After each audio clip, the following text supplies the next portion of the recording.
안녕하세요. 소프리 짬뽕 알뜰 세트입니다. 누구든 돈을 많이 벌고 싶을 텐데요. 아무리 노력을 해도 안 되는 사람이 있는가 하면 정말 생각지도 못한 계기로 큰 돈을 버는 사람들도 있습니다.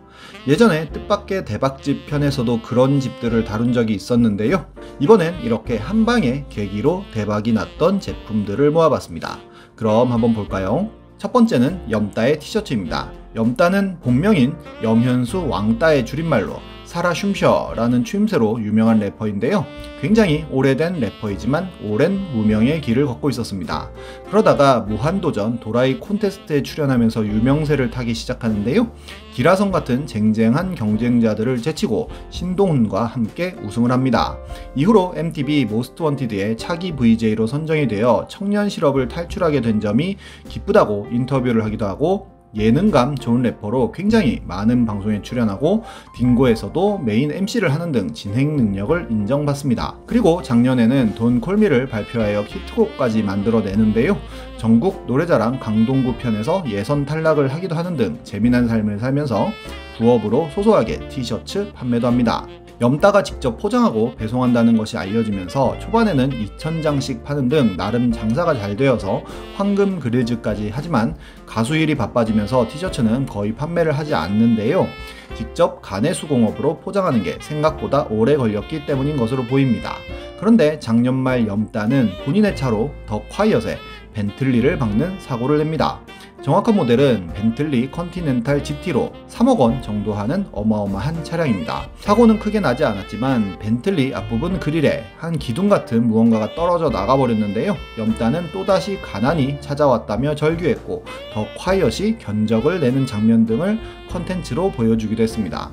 그러면서 염따는 다시 티셔츠를 팔기로 결심하는데요. 아예 본인이 박아서 부서진 벤틀리의 사진을 가슴팍에 크게 붙여놓고 65,000원이라는 가격으로 판매합니다. 이는 그의 티셔츠 판매를 기다리던 팬들 사이에서 순식간에 유명해졌고 검색어를 도배하는데요. 염따는 상품 설명에 배송이 굉장히 길 수도 있어서 최소 일주일에서 2주일은 걸릴 테니 안 사는 걸 추천하고, 환불 교환도 없으니 안 사는 걸 추천하고, 묶음 배송도 안 되니 조금만 사는 걸 추천한다고 하면서 이걸 사면 벤틀리 박을 수도 있다고 쓰고, 상품 정보 제공 고시 역시도 플렉스 넘치게 썼지만 팬들은 순식간에 지갑을 열었고 굉장히 빠른 속도로 팔립니다. 그냥 빨리 팔린 정도가 아니라 첫날은 4억, 둘째 날은 7억 원치가 팔리고 마지막 날엔 9억 원치가 팔려 4만여 건, 총 20억 원 어치가 팔려버린 것인데요. 이 티셔츠 판매 수익으로 벤틀리를 수리해주는 것이 아니라 아예 중고로 사버리는 플렉스를 보여주고, 좋은 집으로 이사도 갔으며 남는 돈으로 람보르기니를 구매하고는 연보르기니라는 싱글까지 발매하였고, 얼마 전에는 벤틀리 1.5라는 노래도 발표합니다. 4만 개의 배송을 혼자서 한다는 건 물리적으로 불가능했을 텐데요. 실제로 주문을 하면 나오는 배송 지연 사유가 역시 염따다 싶은 느낌을 팍 주었으며, 롯데월드까지 직접 배달하는 서비스를 보여주기도 하고, 손가락에 문신까지도 택배 박스로 하는 등 택배 플렉스를 지속적으로 보여주고 있습니다. 지금쯤은 모든 배송이 완료가 되었을 것 같네요. 다음은 KFC 닭껍질 튀김입니다. 말 그대로 닭껍질에다가 밀가루와 전분을 묻히고 튀긴 요리인데요. 저는 개인적으로 정말 맛이 없었던 기억이 납니다. 닭껍질 튀김은 우리나라에서는 인기가 없어 팔지 않고 해외의 몇몇 매장에서만 판매를 하고 있었는데요. 어느 날 DC의 치킨 갤러리에는 KFC 닭껍질 튀김 치구인들아 제발 도와줘 라는 글이 올라옵니다.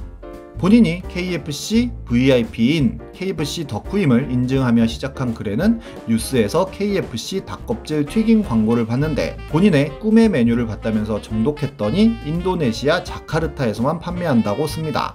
그러면서 진짜로 자카르타에 가기 위해 비행기표도 알아보고 호텔까지 알아봤다는데요. 뉴스에는 자카르타에서도 6군데에서만 판매를 한다고 써있었고, 직접 그 6군데가 어딘지 알아봤지만 너무 KFC 매장이 많아 알아보기를 포기하고 직접 KFC 닭껍질 튀김에 대한 문의를 남겼다고 합니다.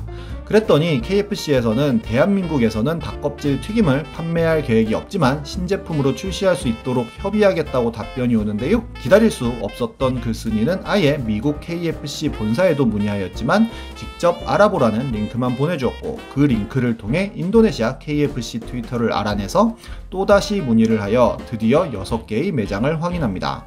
그는 결국 자카르타에서 공항과 가장 가까운 KFC 매장을 찾아 그 근처로 호텔까지 잡는 계획까지 다 세우는데요. 갑자기 자카르타에서는 대선 불복 시위가 일어나서 인도네시아에 가기 힘든 상황이 되었다고 합니다. 결국 다시 한국에서 어떻게든 먹고 싶은 마음으로 치킨 갤러리 친구들에게 닭껍질 튀김이 시판될 수 있도록 고객센터에 글을 남겨 도와달라고 요청하였고, 이 글은 큰 화제가 됩니다. 실제로 굉장히 많은 사람들이 고객센터에 접속하여 닭껍질 튀김을 출시해달라고 문의를 하였고, 각종 커뮤니티에도 퍼져나가면서 닭껍질 튀김이라는 메뉴가 많은 사람들 머릿속에 각인이 되어버립니다. 그리고는 고객 문의에 진짜로 현재 닭껍질 튀김을 개발하고 있으며 곧 판매할 수 있도록 한다는 답변도 달리는데요. 결국 KFC에서는 6개 매장에서 기간 한정으로 닭껍질 튀김을 판매합니다. 이미 유명해질 대로 유명해진 터라 이 닭껍질 튀김을 먹기 위해 엄청나게 긴 줄이 늘어섰고, 닭껍질 튀김은 핵 인싸템이 되어 인스타나 유튜브 컨텐츠를 점령해버립니다. 그러자 KFC에서는 2차로 확대 판매를 하였는데, 이도 2주 한정 판매였지만 매진이 되는 엄청난 성과를 거둡니다. 결국 그렇게 글 하나로 시작된 닭껍질 튀김은 나비 효과가 되어 우리나라를 휩쓸어 버립니다. 그런데 혹시나 KFC에서 바이럴을 한 것은 아닐까 의심하는 분들도 많았는데요. 너무 글이 올라온 지 얼마 되지 않아 KFC에서 닭껍질 튀김을 출시한다고 발표하는 등 정교하게 맞아떨어진 것 같은 느낌이 팍팍 들었고, 해당 글의 작성자가 쓴 다른 글에는 닭껍질 이야기가 전혀 없는 등 여러가지 의심 요소들이 많았기 때문입니다.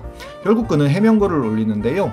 본인이 지금까지 사왔던 KFC 목록과 함께 본인도 KFC 마케팅에서 특채로 뽑아줬으면 한다며 여러가지 의혹들에 대하여 조목조목 설명을 합니다. 본인은 현재 유통회사 MD 겸 디자이너 겸 기획자로 일하고 있다고 하면서, 본인은 한번 꽂히면 직진하는 성격이라 토끼 소주도 관세 8만원 주고 먹어보았으며 세미 채식을 하긴 했지만 지금은 포기했다고 밝히는데요. 아예 일사이프에 출연하여 얼굴을 공개하고 이게 진짜 바이럴이었다면 집을 샀었을 것이라는 인터뷰까지 합니다.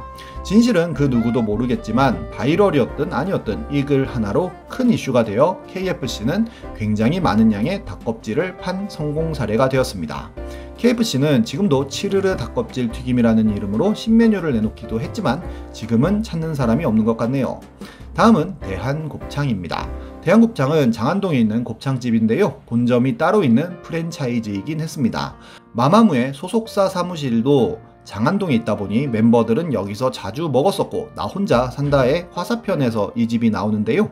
요즘 워낙 방송가의 PPL로 이야기가 많이 나오기도 하고 이 집도 방송 협찬인 것 같긴 하지만 전설의 초대박이긴 합니다.